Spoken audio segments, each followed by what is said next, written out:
Hello everyone and welcome back to Life Coach Anmay. Earlier on this channel, we covered metacognition, the skill that helps us monitor and regulate our thinking. But learning how to actually think needs a completely different approach. As the writer Shane Parrish says, we are taught what to think, but rarely how to think. And on this channel, we have always maintained that the quality of our life depends on the quality of our thinking. If we improve the quality of our thinking, we indirectly improve the quality of our life. So today, let us explore mental models, a framework for how to think. And to get more clarity, as always, we have Anmay with us. Hi Anmay. Hi Aditi. To understand mental models, we must first understand our thinking patterns a little more deeply. Because we do not think in just one way. That is interesting. Research has found that the mind uses several distinct modes of thinking, each one suited to a different kind of problem. And what are these different modes of thinking? The most fundamental split was described by the psychologist Daniel Kahneman. We have two systems. The first, called System 1 thinking, is fast, automatic, and intuitive. The second, called System 2 thinking, is slow, effortful, and deliberate. System 1 thinking is what recognizes a familiar face in a crowd or brakes when the car ahead slows. System 2 thinking is what works through a difficult problem, like a math problem or a logic puzzle. Okay, so you mean System 1 is our default thinking mode, and System 2 is that slow, deliberate mode where cognitive effort is required. That is correct, Aditi. Now the question is, Anmay, does this System 2 thinking also break down further into different types, like the rational thinking and critical thinking we often hear about? Within that slow System 2, cognitive science identifies several deliberate strategies you consciously deploy. These are the modes most people have heard of, like rational thinking, critical thinking, creative thinking, and higher order thinking. Aren't developing these thinking strategies enough to improve our thinking? Not on its own, Aditi. These thinking strategies are just our ability to reason, question, or imagine. But they don't come with any starting point of their own. So every time you face a new situation, you begin from a blank slate. You have to gather the facts, weigh every possible angle, and hold it all in your mind at once.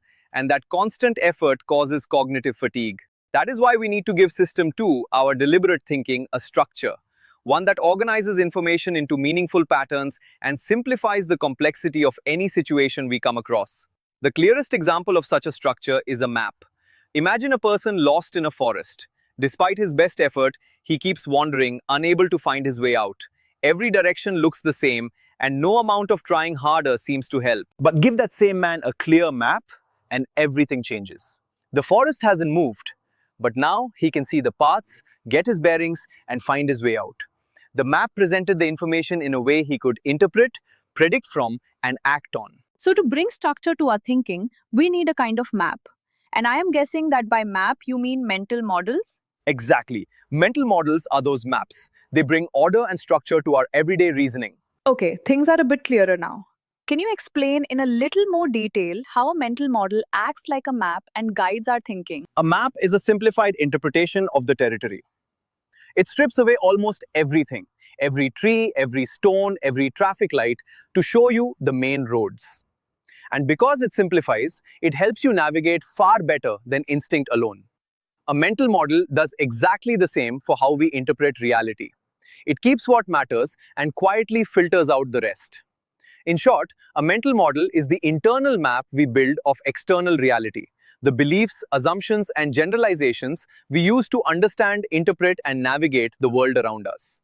Does that mean we already have some default mental models built into us to interpret the world and survive? Could you explain that a little more?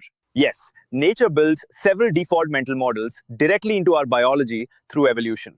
These hardwired frameworks run automatically to keep us alive, safe, and socially connected without any conscious thought. Could you explain about these default mental models a little more? Sure, Aditi. Take, for example, the fight or flight mechanism, the internal alarm system that instantly weighs a threat and decides whether to fight the danger or flee from it. Or the cause and effect mechanism, the built-in instinct to link one event to another. A rustle in the grass means a predator. A dark sky means a storm is coming. This automatic linking of signs to outcomes helped our ancestors predict danger and survive. That makes sense. But if evolution already gave us these built-in models, why do we need to learn new ones at all? Because those built-in models were built for a world of quick physical dangers. A snake, an enemy, or a storm. But today's problems are slow and tangled. Career, money, relationships. Yet to those built-in models, every problem still looks like a survival threat. As the old saying goes, to a man with only a hammer, every problem looks like a nail. But give that same man a different tool and he suddenly sees the problem differently. That is exactly how mental models work. A new situation calls for a different way of thinking to interpret it and reach a sound conclusion. But each of us sees the world through our own profession and past experience. Doesn't that limit how well these models can work for us? The real purpose of mental models is not to hand you answers. It is to widen the number of ways you are able to see and interpret a situation.